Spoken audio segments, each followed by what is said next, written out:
Every year, conscientious people around the world stand up to the fur industry on Fur-Free Friday, held on the last Friday in every November before the beginning of the busiest shopping season of the year. Fur-Free Friday unites people who are appalled by the multi-billion-dollar fur industry, an industry that forces millions of animals every year to endure the most profound indifference to their suffering and most basic needs. Today, an estimated 85% of fur comes from fur farms. Fur farms all over the world keep profit margins high, making fur affordable for everyone. Fur from foxes, mink, rabbits, cats, dogs and numerous other species is now found on high streets all over the world in coats, handbags, gloves, scarves and even in homeware. I've come out to do a bit of shopping in London to see what fake and real fur is available.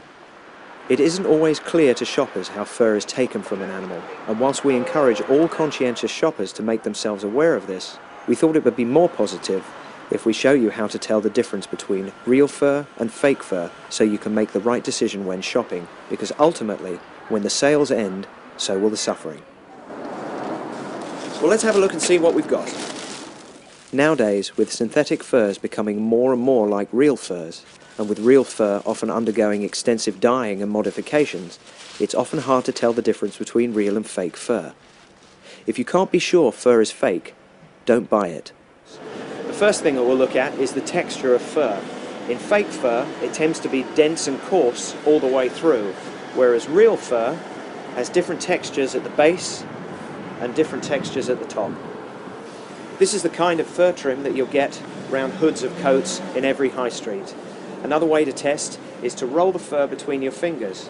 On fake fur, it feels a little rougher and a little coarser, whereas on real fur, it's much smoother and softer.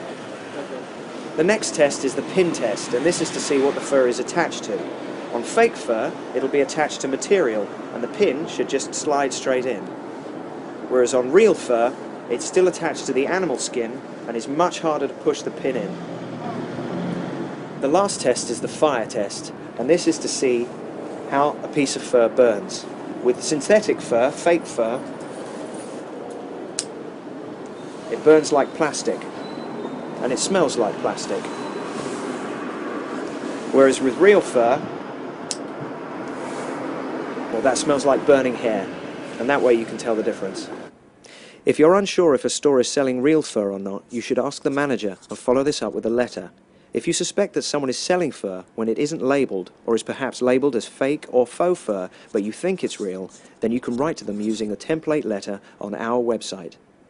There's no such thing as ethical fur, and there's no such thing as cheap fur. Somewhere an animal is paying the price.